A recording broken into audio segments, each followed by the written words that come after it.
Hi guys and welcome back to the channel Deepak Yadav Education. Welcome to the daily Hindu news and editorial analysis of 9th of March 2023. तो guys आज है तारीख 9 मार्च 2023 और है Thursday.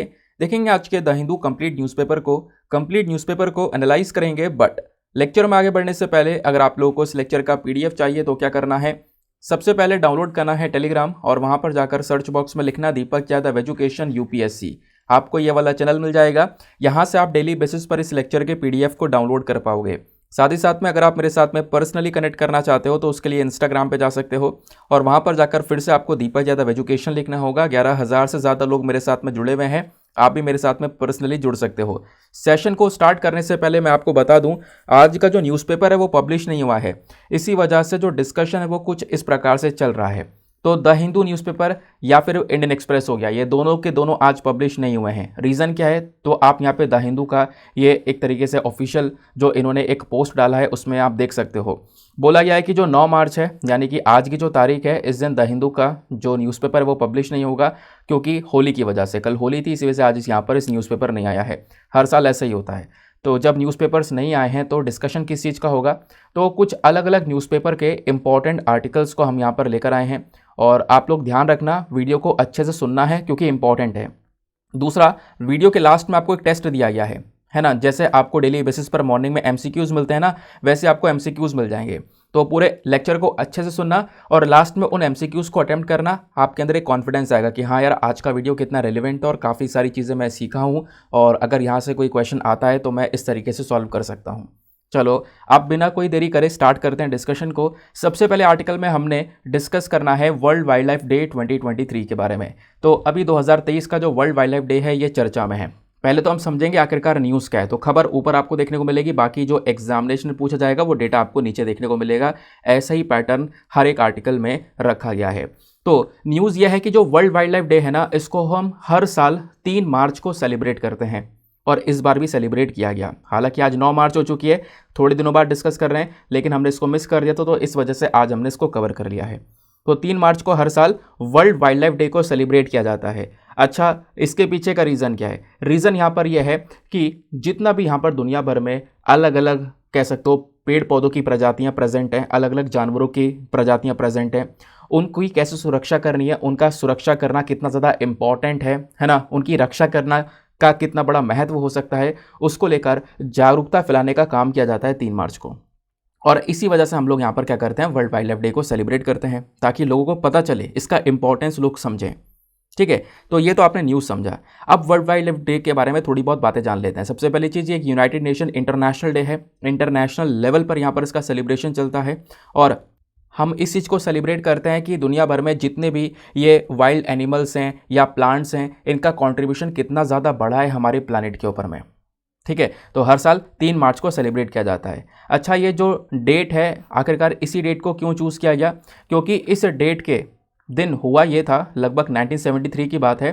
1973 में 3 मार्च को जो साइट्स एग्रीमेंट है ना, वो यहाँ पे लाया गया था। इस प्रकार का एग्रीमेंट यहाँ पर अलग अलग देशों के साथ में किया गया था। अच्छा, अब सवाल ये आता है कि सर साइट्स की फुल फॉर्म क्या है? इसकी फुल फॉर्म है convention on international trade in endangered species of wild flora and fauna. मतलब जो भी अगेन जानवर और साथ ही साथ में पेड़ पौधों की प्रजातियाँ प्रेजेंट हैं, है ना, उनका जो इंटरनेशनल व्यापार होता है, इंटरनेशनल जो ट्रेड होता है ना, उस ट्रेड को रेगुलेट करने का काम करता है ये एग्रीमेंट, जिसको हम साइट्स के नाम से जानते हैं। तो इसको 1973 में साइन किया गया था अलग अलग देशों के माध्यम से। और कब साइन किया गया था? 1973 में 3 मार्च को। इस वजह से हम लोगों ने यही तारीख चुनी है जिस दिन हम लोग वर्ल्ड वाइल्ड लाइफ डे भी सेलिब्रेट करते हैं हर साल 3 मार्च को। अब 2023 का जो वर्ल्ड वाइल्ड लाइफ डे है, इसका थीम क्या है, इसका विषय क्या है अब की बार का? तो विषय है partnership for wild life conservation. Partnership करी जाए किस चीज़ के लिए? जो हमारा वाइल्ड लाइफ है, एनिमल्स और प्लांट्स हैं, उनकी सुरक्षा करने के लिए। ठीक है, तो ये तो यहाँ पे हमने पूरा का पूरा डिस्कशन किया आर्टिकल का। अब इसी आर्टिकल से संबंधित कुछ और चीज़ें जो एग्जाम में पूछी जा सकती हैं। सबसे पहली चीज़, साइट्स के बारे में कुछ इंपॉर्टेंट की पॉइंट्स है वो आपको पता होने चाहिए। फुल फॉर्म क्या है मैं आपको बता ही चुका हूँ। तो ये जो बॉडी है ना, साइट्स, ये एक इंटरनेशनल एग्रीमेंट है, यानी अलग अलग देशों की सरकारों के बीच में इस एग्रीमेंट को किया गया है। इसका मकसद क्या है? इसका मकसद है इंटरनेशनल लेवल पर जो भी ट्रेड हो रहा है वाइल्ड लाइफ प्लांट्स और एनिमल्स का, वो हो ठीक है, लेकिन आपको ध्यान में रखना होगा इससे उन प्लांट्स को या फिर उन एनिमल्स को नुकसान ना पहुंचे। यानी मान लो कि जंगली जानवर उसका व्यापार चल रहा है, ठीक है, लेकिन आपको ये भी इंश्योर करना होगा, ये भी ध्यान में रखना होगा कि उसकी प्रजाति के ऊपर कोई नुकसान ना हो, उसकी प्रजाति खत्म ना हो जाए, ठीक है। तो वो चीज़ यहाँ पर मेंशन की गई है। तो ये जो पूरा बॉडी है साइट्स, ये वर्किंग में कब से आता है, तो वर्किंग में यहाँ पर 1975 से आ जाता है, यहाँ पर ध्यान में रखना, वर्किंग में 1975 से आ जाती है, ऐसा यहाँ पर मेंशन किया गया है। चलो आगे आते हैं। अब एक बहुत इंपॉर्टेंट पॉइंट है कि जो साइट्स, ये जो अग्रीमेंट है ना, ये लीगली बाइंडिंग है ऑन द पार्टीज़, यानी कि जो भी देश ने मिलकर यहाँ पर इस एग्रीमेंट को साइन किया, जो भी इसके मेंबर्स हैं ना, उसको इसकी बात प्रॉपरली माननी पड़ेगी। ये सारे के सारे लीगली यहाँ पर उसके ऊपर एप्लीकेबल होते हैं साइट्स के सारे रूल्स एंड रेगुलेशंस, ठीक है। तो ये बात आपको ध्यान में रखनी है। उसके बाद में जिन देश के अपने खुद के नेशनल लॉज है, मान लो किसी कंट्री का अपना खुद का नेशनल लॉ है, तो उस नेशनल लॉ की जगह ये वाले लॉज नहीं ले सकते, ठीक है, नेशनल लॉज की जगह नहीं ले सकते, लेकिन आप कह सकते हो कि ये लीगली बाइंडिंग होते हैं, ये कहीं ना कहीं जो भी इसके मेंबर्स हैं उनके ऊपर लागू होना भी यहाँ पर ज़रूरी हो जाते हैं। उसके बाद में इस साइट्स नाम का जो ये बॉडी है, इसका हेडक्वार्टर कहाँ पर है, देखो इस सेक्रेटेरिएट को चलाने के लिए एक बॉडी है, United Nation Environment Programme, that is UNEP, और इसका जो मेन हेडक्वार्टर है, इसका जो सेक्रेटेरिएट है वो स्विट्ज़रलैंड में जो जेनेवा नाम की जगह है वहाँ पर स्थित है। तो ये कुछ यहाँ पर फैक्चुअल डेटा हो गया। नेक्स्ट आर्टिकल पर आते हैं। अगला आर्टिकल इंपॉर्टेंट होने वाला है, GS पेपर नंबर 3 एग्रीकल्चर से आप इसको रिलेट कर सकते हो। बात की गई है पूसा बासमती 1847 के बारे में। 1847 क्या है समझेंगे। तो एक बासमती राइस है, नई वैरायटी चर्चा में है, और ऐसे कई सवाल हर बार बनते रहते हैं, तो अब की बार भी बन सकता है। तो बोला यह जा रहा है पिछले कुछ समय में बहुत ज़्यादा डिमांड बढ़ चुकी है पूसा बासमती 1847 वाले चावल की वैरायटी की। और अभी हाल ही में 2023 में हुआ क्या था, जो कृषि विज्ञान मेला है ना, वो रखा गया था, कहाँ पर, न्यू दिल्ली के अंदर में। तो उसी मेला के दौरान यहाँ पर कह सकते हो ये जो वैरायटी की डिमांड है वो बहुत ज़्यादा इंक्रीज़ होती हुई नजर आई है, बहुत ज़्यादा यहाँ पर डिमांड इंक्रीज़ हुई है, जिस चक्कर में पूसा बासमती 1847 चर्चा में है। तो ये पूसा बासमती 1847 क्या है, आउट डिस्कस करते हैं। चावल की वैरायटी की बात कर रहे हैं। देखो हमारे पास में ना ऑलरेडी एक वैरायटी है जिसका नाम है पूसा 1509। क्या, पूसा 1509। इसकी अपने आप में खास बात है। क्या खास बात है, ये बैक्टीरिया से लड़ सकता है ना, कोई बैक्टीरिया इसके ऊपर नहीं होगा, बैक्टीरिया के प्रति ये रेजिस्टेंस है। उसका जो ब्लास्ट डिजीज़ होती है, यानी कि जो फंगाई वगैरह होती है ना, फंगल वगैरह डिजीज़ होती हैं, फफूंदी जी जैसी जो डिजीज़ होती हैं, उनसे भी यहाँ पर ये बच सकती है। इसके अंदर ये क्वालिटीज़ हैं। ये बीमारियां इस चावल का कुछ नहीं कर सकती। ब्लास्ट डिजीज भी यहाँ पर इसके ऊपर कोई असर नहीं कर सकती, बैक्टीरिया से भी इसके ऊपर कोई असर नहीं हो सकता। तो ये वाली वैरायटी थी हमारे पास में, पूसा बासमती 1509, ठीक है। तो अब ये पूसा बासमती 1847 क्या है, तो 1847 वाली जो वैरायटी है ना, ये 1509 वाली वैरायटी का ही एक इम्प्रूव्ड वर्जन है, एक इसका ही यहाँ पर कह सकते हो एक इम्प्रोवाइज्ड वर्जन लेकर आए गए हैं, ठीक है ना। थोड़ा बहुत यहाँ पर इसमें इंप्रूवमेंट कर दिया गया है, थोड़ा इससे बेटर क्वालिटी का वर्जन यहाँ पर आ चुका है। बात क्लियर हो गई, ठीक है। तो ये जो नया वैरायटी हमारे पास में है, इसके अंदर में 2 जीन देखने को मिल जाते हैं, जिसका 2 जीन आप देखोगे XA13 और XA21। ये जीन का काम क्या है, इनका काम अगेन वही बैक्टीरिया से इस चावल की वैरायटी को बचाना, या कोई जो ब्लास्ट डिजीज़ है, जो फंगल डिजीज़ है, उससे यहाँ पर बचाने का काम करना। बहुत जल्दी यहाँ पर फसल तैयार हो जाती है, और एवरेज आप देखोगे तो 5.7 टन पर हेक्टेयर के आसपास यहाँ पर इसकी ग्रोथ देखने को मिलती है। और ये जो वैरायटी है ना, इसको ऑलरेडी हम लोगों ने यहाँ पर कमर्शियल कल्टीवेशन के रिलीज़ कर दिया था, यानी कि ऑलरेडी यहाँ पर ये वैरायटी उगाई जाती है और बेची जाती है। 2021 से यहाँ पर इसको ऑलरेडी रिलीज़ कर दिया गया था।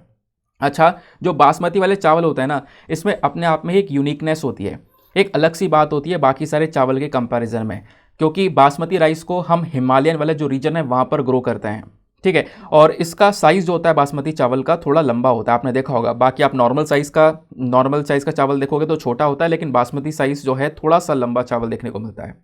उसका टेक्सचर फ्लफ़ी होता है, थोड़े से खुले खुले चावल यहाँ पर बनते हैं। नॉर्मल चावल आप देख पाओगे जब बनाते हो ना तो चिपक से जाते हैं, लेकिन जो बासमती होता है वो खुला हुआ रहता है, जैसे आपने पुलाव वगैरह काफ़ी बार देखा होगा, है ना। एक फ्लेवर यहाँ पे नज़र आता है, अलग से एक खुशबू यहाँ पे बासमती राइस में देखने को मिलती है। तो ये कहीं ना कहीं यूनिक चीज़ें हैं। लेकिन राइस कल्टीवेशन के बारे में थोड़ा और बात कर लेते हैं, क्योंकि यहाँ तो हमने डिस्कस कर लिया न्यूज़ क्या है और उसका थोड़ा स्टैटिक पॉइंट। अब जब बात करते हैं ओवरऑल, यहाँ पे हम चावल की बात कर रहे हैं, तो चावल को कल्टीवेट करने के लिए, उसको उगाने के लिए हमें क्या क्या चाहिए होता है। देखो ये 3 चीज़ें बहुत इंपॉर्टेंट हैं और ऐसे सवाल बनते रहते हैं। सबसे पहले कितना टेम्परेचर चाहिए, तो टेम्परेचर यहाँ पर 22 से 32 डिग्री सेल्सियस के आसपास चाहिए होता है। थोड़ा बहुत यहाँ पर नमी भी हो टेम्परेचर में, है ना, तो ये टेम्परेचर बेस्ट है। प्लस यहाँ पे बारिश भी चाहिए होती है 150 से लेकर 300 सेंटीमीटर के आसपास हर साल बारिश भी चाहिए ताकि चावल को और बेहतर तरीके से ग्रो कर सके। कौन सी मिट्टी में ग्रो किया जाता है? तो डीप क्ले सॉइल या फिर लोमी सॉइल के अंदर यहाँ पे इसको ग्रो किया जाता है। ये तो हुई अलग बात। अब उसके बाद एक और बात जहाँ से सवाल अगेन बनते रहता है, क्योंकि यहाँ पे जो वीडियो है ना, इसमें केवल और केवल आपको सटीक बातें प्रोवाइड करवाई जा रही है, एकदम क्रक्स की जो एग्जाम में पूछा जा सकता है। तो यहाँ पे ध्यान रखना राइस प्रोड्यूसिंग स्टेट्स के बारे में, यानी कि ऐसे राज्य जहाँ पर चावल की सबसे ज़्यादा खेती होती है, सबसे ज़्यादा उत्पादन किया जाता है। तो वहाँ पर आ जाता है वेस्ट बंगाल, पंजाब, उत्तर प्रदेश और आंध्र प्रदेश। ये टॉप 4 स्टेट्स हैं जहाँ पर सबसे ज़्यादा चावल का प्रोडक्शन किया जाता है। नेक्स्ट आर्टिकल पर आते हैं। यहाँ पर बात ये है एंशिएंट सिटी ऑफ सिसुपालगढ़ के बारे में। तो सिसुपालगढ़ की जो एंशिएंट सिटी है वो काफ़ी चर्चा में है, तो हम डिस्कस करेंगे सिसुपालगढ़ के बारे में, आखिरकार ये क्यों है न्यूज़ में इसलिए है क्योंकि काफ़ी सारे जो माफियाज हैं ना, उन्होंने क्या किया, क्योंकि सिसुपालगढ़ जो एक पुराना शहर है, यहाँ पर आप कह सकते हो एक जगह है, एक फोर्टिफाइड एंशिएंट सिटी है। कुछ इस प्रकार के किले देखने को मिल जाएंगे, वहाँ पर किलों के कुछ रिमेन्स बचे हुए हैं वो देखने को मिल जाएंगे। तो क्या हुआ, एक फोर्टिफाइड जो ये वॉल है, जो एक दीवार थी ना, उस दीवार को यहाँ पे माफिया ने डैमेज कर दिया। उस माफिया ने क्या किया, उस दीवार को तोड़ दिया। इस वजह से यहाँ पर सिसुपालगढ़ चर्चा में है। तो यहाँ पर इसी चक्कर में आपको पता होना चाहिए सिसुपालगढ़ के बारे में। और मैं आपको बता दूं, अगर एग्जामिनेशन में सवाल आता है तो कैसा आएगा, आपसे डायरेक्टली पूछ लिया जाएगा जो सिसुपालगढ़ नाम की जगह है ना, ये हाल ही में न्यूज़ में थी, ये कहाँ पर है? तो ध्यान रखना, ये है ओडिशा के अंदर में, ओडिशा के अंदर में भुवनेश्वर शहर में। ठीक है। अब उसके बाद में जो ये जगह है ना, ये अपने आप में इंपॉर्टेंट है। ये कितनी इंपॉर्टेंट है, यानी एक समय पर जो कलिंगा डायनेस्टी थी, उस डायनेस्टी की कैपिटल हुआ करती थी ये सिसुपालगढ़। ये इतनी इंपॉर्टेंट जगह है। उसके बाद में बोला यह जा रहा है कि जितने भी एंशिएंट फोर्टिफिकेशन से बहुत सारे यहाँ पर किले देखने को मिले हैं पुराने ज़माने के, उसमें से यहाँ पर एक बेहतरीन जगह ये भी मानी जाती है सिसुपालगढ़, जहाँ पर बहुत बड़े बड़े किले देखने को मिले हैं। जब बात करते हैं फोर्टिफिकेशंस की, तो लगभग 2000 साल पुराने भी यहाँ पर आपको कुछ रिमेन्स देखने को मिल जाएंगे। 2000 साल पुराने भी यहाँ पर आपको किले देखने को मिल जाएंगे, उनकी वॉल देखने को मिल जाएंगी, उनसे संबंधित कुछ चीज़ें देखने को मिल जाएंगी जो कि लगभग 3rd सेंचुरी BC को बिलोंग करती हैं। ठीक है। और इस किले के जो रिमेन्स हैं, यानी जो इनके सामान है, धीरे धीरे जो चीज़ें हैं वो मिलती रहती हैं और डिस्कवर की जा रही हैं लगातार। और कुछ चीज़ें डिस्कवर की गई थी 1948 में। एक इंडियन आर्कोलॉजिस्ट थे जिनका नाम था BB लाल, उन्होंने यहाँ पर इसको डिस्कवर किया था। अब इसके कुछ फीचर्स के बारे में बात करेंगे। किसके बारे में? सिसुपालगढ़ के फीचर्स के बारे में। तो यहाँ पर अलग अलग, मैंने बोला ना, फोर्टिफिकेशन देखने को मिलेगा, बहुत सारे किले देखने को मिलेंगे। प्लस यहाँ पर इस पूरे मतलब जो किला है ना, इसको डिज़ाइन किया गया है एक कंप्लीट स्क्वायर शेप के अंदर में। ठीक है ना, एक कंप्लीट स्क्वायर शेप में इसको पूरी तरह से बनाया गया है। अलग अलग वॉल्स यहाँ पे बनाई गई, चारों तरफ डिफेंसिव वॉल्स बनाई गई हैं और वो वॉल भी यहाँ पर पूरी तरह से फैली हुई हैं। उनको उन वॉल के ऊपर मैं कह सकता हूँ काफ़ी सारा जो डिज़ाइन है वो यहाँ पर बनाया गया है। उसके बाद में इस फोर्टिफिकेशन की जितनी भी दीवारें हैं वो ज़्यादा बड़ी नहीं है, छोटी छोटी दीवारें आपको देखने को मिलेंगी। लगभग 30 फीट के आसपास की यहाँ पर दीवारें देखने को मिल जाती हैं। प्लस बोला जा रहा है कि इस फोर्टिफिकेशन के अंदर में ना लगभग यहाँ पे कह सकते हो 8 गेटवेज बनाए गए थे। मतलब इवन बोला जाता है पूरे शहर में 8 गेटवेज थे। और मतलब कि जो 4 साइड थी ना, इन 4 साइड में 8 गेट थे इस पूरे शहर में, 2 इधर 2 इधर 2 इधर 2 इधर। ठीक है। तो यहाँ पर इस प्रकार से ये मेंशन किया जा रहा है। जो ये गेटवेज है वो गलियों से कनेक्ट थे, स्ट्रीट से कनेक्ट थे। तो यहाँ पे इस प्रकार से एक तरीके से ग्रिड वाला जो पैटर्न है वो निकल कर आ रहा था, ऐसे वाला ग्रिड वाला पैटर्न बन रहा था। ऐसा ग्रिड बनता है ना, तो ये लास्ट में जो गेट है वो अलग अलग गलियों से कनेक्ट थे, तो ग्रिड वाला पैटर्न यहाँ पर बनता हुआ नज़र आ रहा था। जो गेट्स है काफ़ी सारे मेन स्ट्रक्चर्स यहाँ पे बनाए गए थे, कुछ स्टोन यानी कि ब्रिक्स वगैरह बनाई मतलब स्टोन से या ईंटों से यहाँ पर उसको बनाया गया था, आप ऐसा कह सकते हो। दूसरा मेंशन किया जाता है इस शहर के अंदर में, सिसुपालगढ़ के अंदर में और ही बहुत सारी चीज़ें नजर आई हैं, जैसे इंटेलिजेंट ट्रैफिक मैनेजमेंट सिस्टम देखने को मिला है। लोगों के लिए चलने के लिए, पैदल चलने के लिए एक जगह बनाई गई थी, गार्ड हाउसेस बनाए गए हैं, रोड काफ़ी चौड़ी नजर आई हैं। तो ये शहर अपने आप में इंपॉर्टेंट है। बोला यह जाता है कि उस समय पर, क्योंकि ये शहर कितना पुराना है मैंने आपको बताया, बहुत ज़्यादा पुराना, और ये जगह सिसुपालगढ़ नाम की जो जगह है ये एक समय पर कलिंगा डायनेस्टी की कैपिटल हुआ करती थी, ये भी मैंने आपको बताया। ठीक है। 2000 साल पुराने की यहाँ पर बात की जा रही है। लगभग 3rd सेंचुरी या 4th सेंचुरी BC को ये जो पर्टिकुलर एरिया है वो बिलोंग करता है। तो उस समय पर जो पॉपुलेशन है वो लगभग 20 से 25 हज़ार के आसपास हुआ करती थी, वो भी यहाँ पर बताया गया है। तो यहाँ ही की जो दीवार है, क्योंकि चारों तरफ दीवार थी, तो एक जो दीवार है वो यहाँ पर माफिया ने डैमेज की है, इस वजह से यहाँ पर सिसुपालगढ़ चर्चा में है। तो ओवरऑल किले की बात की जा रही है, या फिर कह सकते हो मतलब ओवरऑल यहाँ पर उस पूरे शहर की बात की जा रही है। ठीक है ना, सिसुपालगढ़ की पूरे सिटी की यहाँ पे हम लोग बात कर रहे हैं। क्या कैसे कैसे चीज़ें थी वो भी हम लोगों ने यहाँ पर डिस्कस कर लिया है। नेक्स्ट आर्टिकल पर आते हैं। अगले आर्टिकल में साथी के बारे में चर्चा किया गया है। अब साथी क्या है? यह है self assessment test and help for entrance exam. ये इसकी फुल फॉर्म है, आगे मैं फुल फॉर्म नहीं बताऊंगा, बस खाली यहाँ पर इस चीज़ को ध्यान में रखना। जो एंट्रेंस एग्जामिनेशन है ना, उसके लिए बच्चों को हेल्प प्रोवाइड करवाने के लिए एक प्लेटफॉर्म को स्टार्ट किया गया है। तो ऐसा कह सकते हो, ऐसे समझने में आसानी हो जाएगी। तो खबर क्या है? खबर यह है कि जो हमारी मिनिस्ट्री ऑफ एजुकेशन है, ठीक है, तो हमारा जो शिक्षा मंत्रालय है, इन्होंने बोला है कि हम लोग क्या करेंगे, साथी जो प्लेटफॉर्म है इसको लॉन्च करेंगे। ठीक है, किसके लिए लॉन्च करने वाले हैं? इंडियन स्टूडेंट्स के लिए। तो छात्रों के लिए यहाँ पर ये जो प्लेटफॉर्म है इसको लॉन्च किया जाएगा। साथी प्लेटफॉर्म कह सकते हो एक नया इनिशिएटिव है, एक पूरी तरह से कह सकते हो नया प्रोग्राम हम लोगों ने स्टार्ट किया है। खासकर मिनिस्ट्री ऑफ एजुकेशन की साइड से इसको स्टार्ट किया गया है। और मिनिस्ट्री ऑफ एजुकेशन अकेले यहाँ पर ये काम नहीं कर रहा है। मिनिस्ट्री ऑफ एजुकेशन ने आईआईटी कानपुर के साथ में एसोसिएशन करने के बाद में साथी प्लेटफॉर्म को तैयार किया है। इस प्लेटफॉर्म पे होगा क्या? तो जितने भी हमारे इंडियन स्टूडेंट्स हैं, भारत के जो भी छात्र हैं, उनको यहाँ पे ये अच्छी लर्निंग प्रोवाइड करवाएंगे। इस प्लेटफॉर्म के माध्यम से उन बच्चों को तैयार किया जाएगा कॉम्पिटिटिव और अदर एग्जाम्स के लिए, है ना, जो कंपटीशन वाले एग्जाम्स होते हैं उसके लिए तैयार किया जाएगा। इन बच्चों को इस प्लेटफॉर्म के माध्यम से ट्रेनिंग दी जाएगी, कोचिंग उनको मिलेगी और बिल्कुल फ्री कोचिंग मिलेगी। जो भी कॉम्पिटिटिव एग्जाम की कोचिंग होती है ना, वो फ्री में यहाँ पे प्रोवाइड करवाई जाएगी। साथ ही का मेन मकसद यहाँ पर ये भी है कि जो स्टूडेंट्स हैं वो यहाँ पर कॉन्सेप्ट्स को अच्छे से समझ सकें। जो एक तरीके से जिन जिन टॉपिक्स के ऊपर वो काफ़ी कमज़ोर हैं, जिस पे उनकी पकड़ नहीं है, उन चीज़ों को उनको बेहतर तरीके से समझाया जा सके, वो ताकि कॉन्फिडेंट फील करें, है ना। और ये सारी चीज़ें यहाँ पर उनको दी जाने वाली इस प्लेटफॉर्म के माध्यम से। और ये चीज़ें कैसे प्रोवाइड करवाई जाएंगी? वीडियोज़ के माध्यम से। और वीडियोज़ कौन तैयार करेगा? आईआईटी और आईआईएससी के जो फैकल्टी मेंबर्स हैं, जो एक्सपर्ट्स हैं, वो यहाँ पर उन वीडियोज़ को तैयार करेंगे। ठीक है, बोला ये जा रहा है कि इस प्लेटफॉर्म के ऊपर फ्री वीडियोस अवेलेबल करवाई जाएंगी। 800 के आसपास वीडियोस होंगी 12 अलग अलग भाषाओं में। ठीक है, और ये प्लेटफॉर्म रेगुलर बेसिस पर ऑल इंडिया मॉक टेस्ट भी लेगा, यानी कि जो आपने सीखा है उसका टेस्ट भी आप अटेम्प्ट करोगे ताकि आप और बेहतर तरीके से कॉम्पिटिटिव एग्जाम्स के लिए प्रिपेयर कर सको। उसके बाद में एडिशनल कुछ और चीज़ें भी की जाने वाली है, जैसे मेंटोरशिप सेशंस को चलाया जाएगा कि आप और कैसे बेहतर कर सकते हो, आप में क्या क्या कमियां हैं, उन चीज़ों को देखा जाएगा, आपको और अच्छी तरीके से मेंटोर किया जाएगा। और वो जो मेंटोरशिप सेशंस है वो कौन चलाएंगे? आईआईटी एम्स के जो खुद स्टूडेंट्स हैं, जो क्रैक कर चुके हैं इन चीज़ों को, वो यहाँ पर इस तरीके से इन सेशंस को चलाने वाले हैं, जो कि साथीज़ की तरह काम करेंगे। तो ओवरऑल यहाँ पर ये पूरा का पूरा एक इंटरैक्टिव प्रोग्राम होने वाला है, जो कि यहाँ पर बहुत ज़्यादा मददगार होगा बच्चों के लिए। ठीक है, तो आई होप गाइज आपको यहाँ पर इस समझ में चीज़ें अच्छी तरीके से आ चुकी होंगी। नेक्स्ट आर्टिकल पर आते हैं। नेक्स्ट आर्टिकल हमारा GS paper number 3 defence and security के पॉइंट ऑफ व्यू से इंपॉर्टेंट होने वाला है।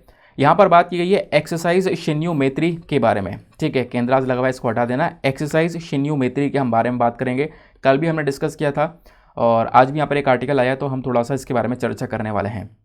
तो हुआ क्या है, इंडियन एयरफोर्स ना अभी पार्टिसिपेट कर रही है इस अभ्यास में। तो सवाल जो एग्जामिनेशन बनता है ना, वो ये बनता है कि ये अभ्यास कौन से देश के साथ में किया जा रहा है। तो आपको ध्यान में रखना है, एक्सरसाइज शिन्यूमेत्री नाम का जो अभ्यास है ये इंडिया और जापान के बीच में किया जाता है। तो इंडियन एयरफोर्स आज के समय में इस अभ्यास में पार्टिसिपेट कर रही है। किसके साथ में? जापान के साथ में। तो इंडिया की एयरफोर्स और जापान की एयरफोर्स, इन दोनों के बीच में 1 से 2 मार्च के बीच में इस अभ्यास को रखा गया था। ठीक है, ये जो अभ्यास, ये जो एक्सरसाइज हुई थी इंडिया जापान के बीच में, ये कहाँ पे हुई थी? जो कोमात्सु आइलैंड है जापान में, वहाँ पर इस अभ्यास को रखा गया था। ठीक है, अब दोनों की जो एयरफोर्सेज है वो आपस में मिलती हैं, बातचीत करती हैं, तो इससे इन दोनों का इंटरेक्शन बढ़ता है, एक दूसरे को यूनिक चीज़ों को सिखाते हैं। इससे ओवरऑल आप कह सकते हो दोनों देशों का जो डिफेंस कोऑपरेशन है वो और ज़्यादा मजबूत होता है। इवन बोला जाता है कि जो इंडियन एयरफोर्स है ना, इन्होंने यहाँ पर पार्टिसिपेट किया था इस अभ्यास के अंदर में अपने C-17 ग्लोब मास्टर के साथ में। और कल मैंने आपको बताया था C-17 ग्लोब मास्टर जो कि एक बहुत बड़ा सा प्लेन है, बहुत बड़ा सा एयरक्राफ्ट है, जो कि मदद प्रोवाइड करवाता है कभी कभी अलग अलग देशों को। ये जो एक्सरसाइज है ना, ये उस समय पर की गई है, यानी कि देखो ध्यान में रखना, जो एक्सरसाइज शिन्यूमेत्री है ये तो अभी यहाँ पर चर्चा में थी, इसके साथ साथ कुछ और अभ्यास भी चर्चा में है। जैसे एक्सरसाइज फ्लैग 8, ये यूएई के अंदर में कंडक्ट की गई है। फिर एक्सरसाइज कोबरा वॉरियर, ये यूके में किया गया है। ठीक है, तो ये अभ्यास चर्चा में है, बिल्कुल अभी कुछ समय पहले हमने इसको पढ़ा है।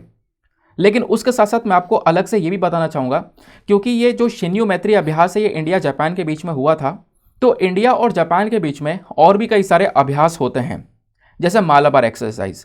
इंडिया, जापान, यूएस, ऑस्ट्रेलिया, ये 4 देश हैं जो कि क्वाड कंट्रीज कहलाती हैं। ये चारों देश मिलकर अभ्यास को करते हैं जिसका नाम है मालाबार एक्सरसाइज। इसी प्रकार का एक और अभ्यास होता है जिमेक्स नाम का, है ना। तो जिमेक्स नाम का जो अभ्यास होता है ये इंडिया और जापान की नेवी के बीच में रखा जाता है। फिर उसके बाद में एक और अभ्यास है दोनों देशों की मिलिट्री के बीच में, जिसको हम लोग धर्म गार्जियन के नाम से जानते हैं। तो ये कुछ अभ्यास है जो कि आपको ध्यान में रखने हैं एग्जामिनेशन के लिए। आगे आते हैं। देखो आगे बढ़ने से पहले दोस्तों मेक श्योर करना वीडियो पे जो लाइक का बटन है उसको प्रेस कर देना। एक हमारा टारगेट है 5K प्लस लाइक्स का, जिसको आप अचीव करवा सकते हो। नाउ अगले आर्टिकल में बात की गई है PMLA अपीलेट ट्रिब्यूनल के बारे में। अब ये क्या है? Prevention of money laundering act, कई बार आपने पढ़ा है। तो इसी को लेकर एक अपीलेट ट्रिब्यूनल बनाया जा रहा है, उसको लेकर चर्चा की गई है। तो क्या है खबर, पहले हम इसको समझते हैं। तो हाल ही में दिल्ली हाई कोर्ट ने हमारी केंद्र सरकार को बोला है कि आप यहाँ पर कुछ स्टेप्स उठाओ, और खासकर जो PMLA एक्ट है, prevention of money laundering act 2002 का जो ये एक्ट है ना, इसके अंदर में जो अपीलेट ट्रिब्यूनल है ना, इसके अंदर चेयरपर्सन और दूसरे मेंबर्स को अपॉइंट करो, अपॉइंट करने के लिए कुछ कदम उठाओ। तो ये बात यहाँ पर केंद्र सरकार से बोली गई है दिल्ली हाई कोर्ट के थ्रू, इस वजह से यहाँ पर ये चर्चा में है। तो इस वजह से PMLA भी चर्चा में और अपीलेट ट्रिब्यूनल भी चर्चा में है। तो ट्राइब्यूनल क्या होता है? जैसे आपके कोर्ट्स होते हैं ना, न्यायालय होते हैं, वैसे ही ट्राइब्यूनल होता है। आप यहाँ पे अपील कर सकते हो, बस आपने यहाँ पर एक केस को दिखवाया था, अब वहाँ पे आप सेटिस्फाई नहीं हो तो इसको आप अपील कर सकते हो ऊपर। तो ये PMLA का अपीलेट ट्रिब्यूनल क्या है, नाउ फाइनली हम इसको डिस्कस करते हैं। देखो हमारी केंद्र सरकार के पास में पूरी तरह से पावर है कि केंद्र सरकार क्या कर सकती है, हमारी अपीलेट ट्रिब्यूनल को बना सकती है, यानी prevention of money laundering act 2002 का जो ये एक्ट है ना। अच्छा, ये प्रिवेंशन ऑफ मनी लॉन्ड्रिंग है क्या? मनी लॉन्ड्रिंग क्या है? क्योंकि नाम से पता चल रहा है मनी लॉन्ड्रिंग को रोकने का काम करता है ये एक्ट। देखो मनी लॉन्ड्रिंग वो तरीका है जिसमें ब्लैक मनी को व्हाइट मनी में कन्वर्ट कर दिया जाता है। ये बहुत खतरनाक तरीका है, ब्लैक मनी को व्हाइट मनी में कन्वर्ट करना, इसी को मनी लॉन्ड्रिंग बोलते हैं। तो मनी लॉन्ड्रिंग को रोकने का जो ये एक्ट है, prevention of money laundering act, इसी के अंदर में अपीलेट ट्रिब्यूनल को बनाया जाता है। और अपीलेट ट्रिब्यूनल को बनाने की पावर किसके पास में? हमारी केंद्र सरकार के पास में ये पावर है कि वो अपीलेट ट्रिब्यूनल को बना सकती है। अब इस ट्राइब्यूनल में होता कौन है? तो इस ट्राइब्यूनल में एक चेयरपर्सन होते हैं और 2 अदर मेंबर्स होते हैं, ध्यान रखना, मतलब टोटल 3 मेंबर हैं, एक चेयरपर्सन और 2 अदर मेंबर्स। सवाल यह है कि अपॉइंटमेंट कैसे किया जाता है? तो चेयरपर्सन कौन होता है? देखो बोला जा रहा है कि एक पर्सन का क्वालिफिकेशन ऐसा होना चाहिए, क्या होना चाहिए? अगर मान लो कोई व्यक्ति है, कम से कम वो सुप्रीम कोर्ट का जज हो या हाई कोर्ट का जज हो, ठीक है, या फिर उसकी क्वालिफिकेशन ऐसी हो कि हाँ वो हाई कोर्ट का जज हो सकता है, तो जाके वो व्यक्ति यहाँ पर इसका चेयरपर्सन बन पाएगा। किसका? इस अपीलेट ट्रिब्यूनल का चेयरपर्सन बन पाएगा। और ऐसी जो बाकी 2 मेंबर्स इसके होंगे ना, वो कम से कम कह सकते हो कि इंडियन लीगल सर्विस में कोई मेंबर हो, इंडियन रेवेन्यू सर्विस का कोई मेंबर हो, इंडियन इकोनॉमिक सर्विस का, इंडियन कस्टम्स का, या सेंट्रल एक्साइज सर्विस का, इंडियन ऑडिट अकाउंट सर्विस का कोई मेंबर अगर होगा ना, तो उसको यहाँ पे अपॉइंट किया जा सकता है। ठीक है, तो अपीलेट ट्रिब्यूनल के अंदर 3 मेंबर्स होते हैं, एक चेयरपर्सन, वो कैसे अपॉइंट होता है, कौन होता है वो आपको समझाया, 2 अलग मेंबर्स होते हैं वो आपको पता चला। बाकी यहाँ पर टेन्योर कितना होता है, यानी कि जो 3 लोगों को अपॉइंट किया गया है इस ट्राइब्यूनल में, ये कितने समय तक रहते हैं? तो 5 साल का इनका टेन्योर रहेगा, और मैक्सिमम जो एज है वो 65 साल तक है, या फिर इनमें से कोई भी पहले आ जाए, यानी वो व्यक्ति 65 साल का पहले हो जाए या 5 साल का यहाँ पे वो टर्म पूरा कर ले, तो जो भी चीज़ पहले आ जाती है उसके हिसाब से यहाँ पर उसका जो टेन्योर है वो खत्म हो जाता है। ठीक है, अब इसका काम क्या है? तो ये ट्राइब्यूनल इसलिए बनाया गया है कि मान लो ये जो PMLA एक्ट बनाया गया है ना, ये जो prevention of money laundering act बनाया गया है, इसके अंदर में कुछ इंपॉर्टेंट बॉडीज़ हैं। आपको यहाँ पर कोई कंप्लेंट है PMLA एक्ट के तहत, तो उस बॉडी के अंदर उसकी सुनवाई हो रही है, वहाँ से आप यहाँ पे कह सकते हो, अगर वहाँ पर भी सेटिस्फाई नहीं हो तो उस मामले को ऊपर अपील कर सकते हो इस अपीलेट ट्राइब्यूनल के अंदर में। ठीक है, नाउ फाइनली यहाँ पर अब बात यही है prevention of money laundering act के बारे में। तो prevention of money laundering act ये 2002 का क्या है, आओ थोड़ा सा इसको समझ लेते हैं। ये 2002 का जो ये एक्ट है ना, इसको यहाँ पर लेकर आया गया था, और ताकि हम मनी लॉन्ड्रिंग को रोक सकें। ठीक है, मनी लॉन्ड्रिंग को कंट्रोल कर सकें, और अगर कोई मनी लॉन्ड्रिंग करता है तो बेसिकली यहाँ पर उसको सज़ा दे सकें, पनिशमेंट प्रोवाइड करवा सकें। ठीक है, तो ये इसका एक मेन मकसद है। आई होप गाइज आपको एक क्लियर हो चुका है। बाकी prevention of money laundering act जो है ना, यहाँ पे कह सकते हो इस एक्ट के अंदर में बहुत सारी पावर्स आती है, और काफ़ी सारे जो हमारे डायरेक्टरेट ऑफ एनफोर्समेंट के ऑफिसर्स होते हैं ना, उनको यहाँ पर ये एक्ट पावर देता है। कैसी पावर? कि मनी लॉन्ड्रिंग का कोई केस है तो वहाँ पर वो इन्वेस्टिगेशन वगैरह कर सकें, और अगर यहाँ पे कोई व्यक्ति मनी लॉन्ड्रिंग में इन्वॉल्व है तो उसकी प्रॉपर्टी को सीज किया जा सके, अटैच किया जा सके। तो ये सारी पावर्स हमारे डायरेक्टरेट ऑफ एनफोर्समेंट के पास में रहती हैं, और ये सारी पावर्स PMLA के माध्यम से आ जाती हैं। ठीक है, नेक्स्ट आर्टिकल पर आते हैं।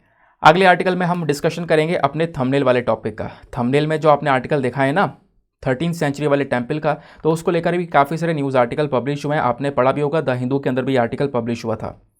तो हुआ क्या है, खबर क्या है, आओ समझते हैं। न्यूज़ यहाँ पर ये निकल कर आई कि हाल ही में 13वीं सेंचुरी का 13वीं शताब्दी का एक हिंदू टेम्पल है वो डिस्कवर किया गया है। कहाँ पर डिस्कवर किया गया है? पुष्पगिरी क्षेत्रम, ये कहाँ पर है? ये कदपा डिस्ट्रिक्ट में। कदपा डिस्ट्रिक्ट कहाँ पर है? आंध्र प्रदेश में। तो ओवरऑल आपसे क्वेश्चन बन सकता है, ठीक है। तो यहाँ पर ध्यान रखना, आंध्र प्रदेश के अंदर में उस टेम्पल को, हिंदू टेम्पल को यहाँ पर डिस्कवर किया गया है, ठीक है। तो 13th सेंचुरी का ये हिंदू टेम्पल है और टेम्पल के भी यहाँ पर कुछ कह सकते हो कि चीज़ें मिली हैं। वो टेम्पल भी पूरा नहीं मिला है, टेम्पल से कुछ चीज़ें मिली हैं, जैसे कि आपने जो थंबनेल देखा है ना, थंबनेल में इस प्रकार से आगे ऐसे यहाँ पर एक मूर्ति टाइप का चीज़ें मैंने लगा रखी है, तो वो चीज़ एग्जैक्टली मिली है, उसका पिक्चर मैं यहाँ पर लेकर नहीं आ पाया हूँ, ठीक है। तो इस प्रकार के जो रिमेन्स हैं वो यहाँ पर देखने को मिले, जो कि बहुत ज़्यादा पुराने हैं, ठीक है। तो ऐसा यहाँ पर बोला गया, वो यहाँ पर खोद कर निकाला गया है। कहाँ पे निकाला गया? आंध्र प्रदेश के कदापा डिस्ट्रिक्ट के अंदर में। दूसरा, जो भी यहाँ पर आर्किटेक्चरल फीचर है, यानी कि जिस प्रकार की मूर्ति वो नज़र आ रही है, जैसे थंबनेल में दिखाया था मैंने आपको, एक सेकंड रुक जाओ, मैं आपको थंबनेल दिखाई देता हूँ, ठीक है। जो आप यहाँ पर थंबनेल देख सकते हो, ये रहा ना, ये जो आपको दिख रहा है ना, इस प्रकार का जो ये है, ये मिला है अभी इस टेम्पल से। यहाँ पे आप देख पा रहे होंगे शिवलिंग भी बना हुआ है, ठीक है। इस प्रकार से कुछ और जो गॉड हैं उनके स्कल्पचर्स यहाँ पे बने हुए हैं, तो वो चीज़ यहाँ पर बताई जा रही है इस आर्टिकल में। समझ में आई बात? आगे आते हैं। फिर यहाँ पे बोला गया कि जो भी चीज़ें मिली हैं ना, उसका जब स्टाइल आप देखोगे तो कहीं ना कहीं एक अपने आप में बेहतरीन सा स्टाइल वो नज़र आता है। और जितने भी वो आर्किटेक्चरल फीचर्स है, बताया जा रहा है कि वो सब बनाया गया है जो कयस्थ रूलर्स थे उनके थ्रू। अब ये कयस्थ रूलर्स कौन थे, जरा इनके बारे में बात कर लेते हैं। कयस्थ रूलर्स रुके थे लगभग कह सकते हो 1239 AD से लेकर 1297 AD। ये इस टाइम पीरियड के बीच में यहाँ पर कह सकते हो कयस्थ रूलर्स का समय चल रहा था। और जो काकतीय डायनेस्टी थी ना, काकतीय डायनेस्टी के अंडर में ही आते थे यहाँ पर ये कयस्थास, ठीक है। इतिहास अगर आप देखते हो ना इन काकतीयास की, तो काकतीय डायनेस्टी का जब इतिहास पढ़ते हो तो वहाँ पे कयस्थ के बारे में बताया गया है। इन्होंने बहुत इंपॉर्टेंट रोल प्ले किया है, दोनों तरीके के रोल। इनका एक लॉयल सबॉर्डिनेट वाला भी रोल रहा है, यानी काफ़ी लॉयल रहे हैं इस डायनेस्टी के प्रति, और कई बार यहाँ पर गद्दारी जैसी चीज़ें भी यहाँ पर नजर आई हैं, ठीक है। फिर उसके बाद में यहाँ पर ये बोला जाता है, विश्वास किया जाता है कि ये जो पूरा का पूरा ये जो कयस्थ रूलर्स है ना, ये एक तरीके से वेस्टर्न इंडिया के वॉरियर्स वाली क्लास को बिलोंग किया करते थे। उसके बाद में इन लोगों ने रूल किया काफ़ी सारे रीजन को, यानी कि इस पूरे रीजन को रूल किया। और इस रीजन को रूल करते हुए कह सकते हो जो वलूर है, वलूर नाम की एक कैपिटल थी, ठीक है। तो वलूर यहाँ पर उसकी कैपिटल हुआ करती थी, यानी आंध्र प्रदेश की बात की जा रही है, यहाँ पे रूल क्या करते थे, तो वलूर एक कैपिटल हुआ करती थी, तो उस कैपिटल के साथ साथ यहाँ पर इस पूरे एरिया को रूल किया करते थे। और इस कम्युनिटी के, यानी कि जो कयस्थ कम्युनिटी है ना, इस कम्युनिटी के और भी कई सारे रूलर्स थे, जाने माने रूलर्स, जिनके नाम यहाँ पर बोला गया है। जैसे यहाँ पर गणगेय साहिनी एक नाम ये देखने को मिलेगा, फिर यहाँ पर जनिगदेवा, देन उसके बाद में अम्बदेवा टू, इस प्रकार के ये इंपॉर्टेंट रूलर्स आए। जो लास्ट रूलर थे ना, वो थे त्रिपुरारी टू, ठीक है। ये लास्ट रूलर थे यहाँ पर इस पूरे टाइम पीरियड के अंदर में, यानी कि कयस्थ रूलर्स के अंडर में लास्ट रूलर कौन थे? लास्ट रूलर यहाँ पर आपको ये व्यक्ति देखने को मिल जाएंगे, त्रिपुरारी टू, ठीक है। क्लियर हो गई बात? अब बात ये की जा रही है कि आंध्र प्रदेश के अंदर में जो एक तरीके से मैंने बताया ना, आंध्र प्रदेश के अंदर में जो कदप्पा डिस्ट्रिक्ट है, वहाँ पर एक एरिया है पुष्पगिरी क्षेत्रम, यहीं पर ये जो टेम्पल है और इसके संबंधित जो चीज़ें वो पाई गई हैं। तो जो पुष्पगिरी है ये क्या है? पुष्पगिरी की जब हम लोग बात करते हैं ना, तो इसको हम लोग यहाँ पे हरिहरा क्षेत्र के नाम से भी जानते हैं। यहाँ पे बहुत सारे टेम्पल्स हैं, बहुत सारे मंदिर हैं जो कि शिव जी को, विष्णु जी को डेडिकेट किए गए हैं, ठीक है। प्लस यहाँ पर कह सकते हो ये जो एरिया है ना, ये कहाँ पर स्थित है? जो पेनार नदी है, पेनार नदी के किनारे पर स्थित है। पुष्पगिरी एरिया इतना इंपॉर्टेंट बोला जा रहा है कि कभी कभी हम इसको सेकंड हम्पी के नाम से भी जानते हैं। क्वेश्चन आपसे बन सकता है, हम्पी का नाम आपने सुना होगा। हम्पी में बहुत ज़्यादा सुंदर मंदिर आपको देखने को मिलेंगे और बहुत ज़्यादा पुराने पुराने मंदिर देखने को मिलेंगे। एक सीन आप हम्पी का यहाँ पर भी देख पा रहे होंगे। तो पुष्पगिरी को सेकंड हम्पी बोला जाता है क्योंकि यहाँ पर भी आपको इस प्रकार से काफ़ी सारे पुराने ज़माने के डेकोरेटेड टेम्पल्स देखने को मिल जाएंगे जो कि शिव जी और विष्णु जी को डेडिकेट किए गए हैं, ठीक है। तो ये था यहाँ पर आर्टिकल। आई होप गाइज आपको यहाँ पर ये चीज़ें अच्छे से क्लियर हो चुकी हैं।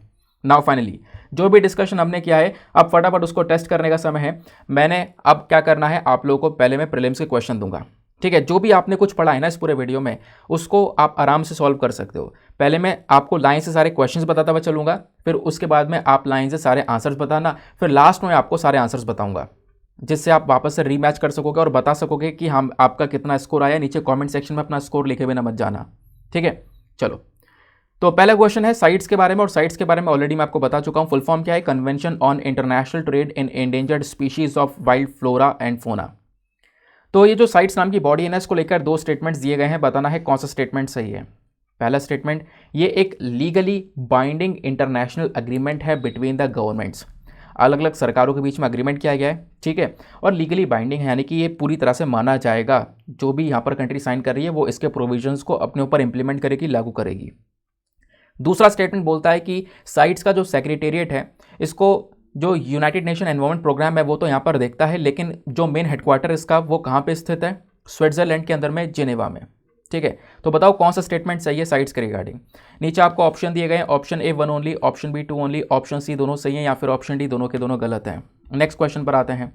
अगला क्वेश्चन हमारा बात करता है बासमती 1847 के बारे में। पूसा बासमती 1847 जो चावल की एक नई वैरायटी है, ये चर्चा में है। इसको लेकर 2 स्टेटमेंट्स दिए गए हैं, बताना है कौन सा स्टेटमेंट सही है। पहला स्टेटमेंट बोला यह जाता है कि जो ये चावल की वैरायटी है ना, इसके अंदर ही खुद के अंदर एक इनबिल्ट रेजिस्टेंस है, जो कि बैक्टीरिया और ब्लास्ट डिजीज, फंगल डिजीज से लड़ने में सहायता करती है, ठीक है, यानी कि बैक्टीरियल और ब्लास्ट डिजीज से यहाँ पर चावल आराम से लड़ सकता है। दूसरा स्टेटमेंट बोलता है कि ये जो वैरायटी है ना, इसको यहाँ पे रिलीज़ कर दिया गया था ऑलरेडी कमर्शियल कल्टीवेशन के लिए 1970 में। 1970 से ही हम लोग इसको ग्रो कर रहे हैं। क्या ऐसा है? तो बताओ कौन सा स्टेटमेंट यहाँ पर सही है। अगर आपने बहुत अच्छे से लेक्चर को सुना है ना, या इस आर्टिकल को बहुत अच्छे से सुना होगा, तो बहुत आराम से आप इस क्वेश्चन का आंसर दे पाओगे। नीचे ऑप्शन दिए गए हैं, option A 1 only, option B 2 only, option C दोनों सही हैं, या फिर ऑप्शन डी दोनों के दोनों गलत हैं। नेक्स्ट प्रश्न की तरफ आते हैं। अगला क्वेश्चन हमारा बात करता है साथी प्लेटफॉर्म को लेकर। एक सेकंड रुक जाओ यार, इसका आंसर वैसे देख ही गया है, कोई बात नहीं। साथी प्लेटफॉर्म को लेकर यहाँ पर एक क्वेश्चन है। साथी प्लेटफॉर्म को लेकर 2 स्टेटमेंट्स दिए गए हैं, बताना है कौन सा स्टेटमेंट सही है। पहला स्टेटमेंट, साथी प्लेटफॉर्म एक ऐसा इनिशिएटिव है जो कि ministry of science and technology ने स्टार्ट किया था। Ministry of science and technology ने आईआईटी कानपुर के साथ में मिलकर यहाँ पर इस इनिशिएटिव को स्टार्ट किया था। क्या ये सही है? दूसरा स्टेटमेंट बोलता है साथी प्लेटफॉर्म क्या करेगा, हमारे इंडियन स्टूडेंट्स की हेल्प करने वाला है। उनको ट्रेनिंग दी जाएगी, उनको कोचिंग प्रोवाइड करवाई जाएगी, ताकि वो कॉम्पिटिटिव एग्जाम्स की तैयारी कर सके बिल्कुल फ्री में। तो बताओ कौन सा स्टेटमेंट सही है। Option A 1 only, option B 2 only, option C दोनों सही हैं, या फिर ऑप्शन डी दोनों के दोनों गलत हैं। नेक्स्ट क्वेश्चन की तरफ आते हैं।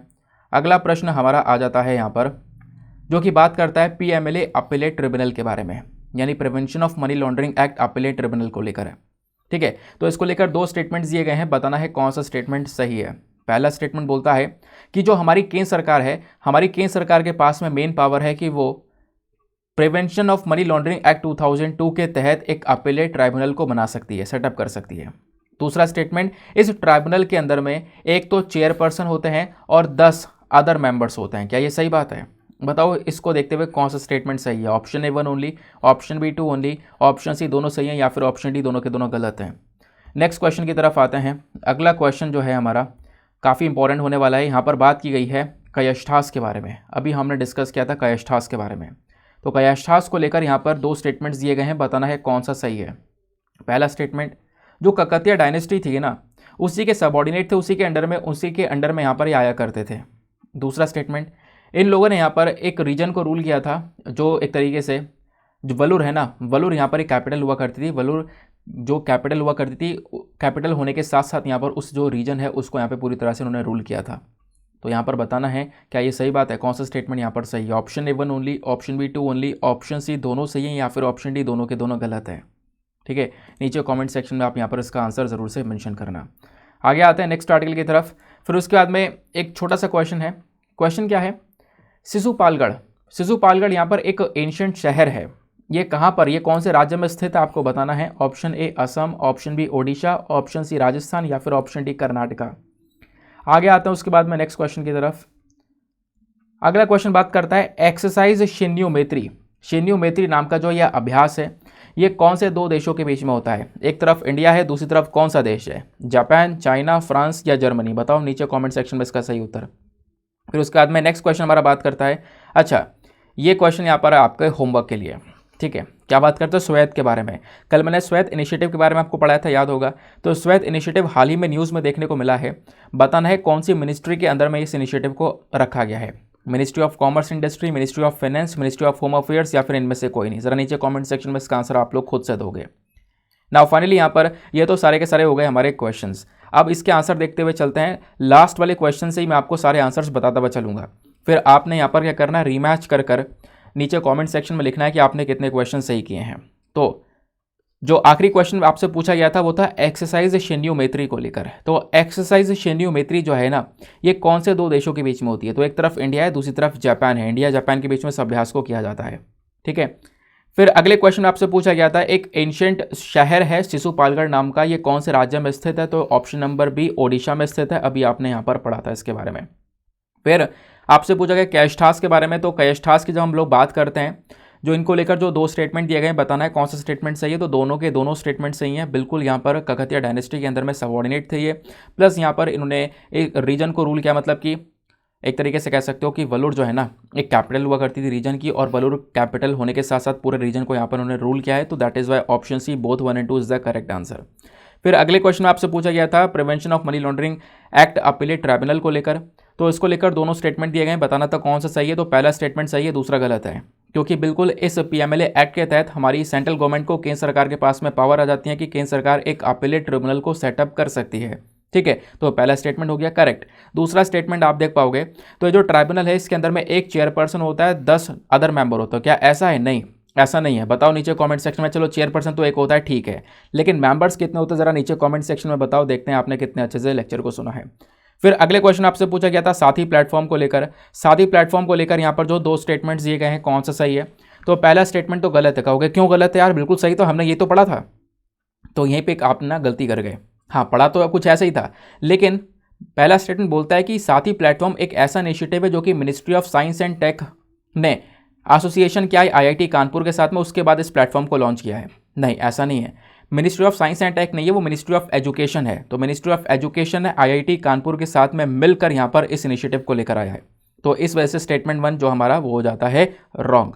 दूसरा स्टेटमेंट हमारा सही है, क्योंकि बिल्कुल ये जो प्लेटफॉर्म है ये इंडियन स्टूडेंट्स की मदद करेगा। कैसी मदद करेगा? उनको ट्रेनिंग देने के लिए, प्लस यहाँ पर उनको जो कॉम्पिटिटिव एग्जाम्स हैं उसकी तैयारी करवाएगा फ्री में। फिर उसके बाद में नेक्स्ट क्वेश्चन आपसे पूछा गया था पूसा बासमती 1847 वैरायटी के बारे में। तो इसको लेकर दो स्टेटमेंट्स दिए गए हैं, बताना है कौन सा सही है। पहला वाला स्टेटमेंट सही है, दूसरा वाला गलत है। क्यों? क्योंकि पहले वाले स्टेटमेंट बोला गया है कि ये जो वैरायटी है, जो चावल की वैरायटी है ना, ये अलग अलग बीमारियों से लड़ सकती है, ब्लास्ट डिजीज से लड़ सकती है, जो कि बिल्कुल सही बात है।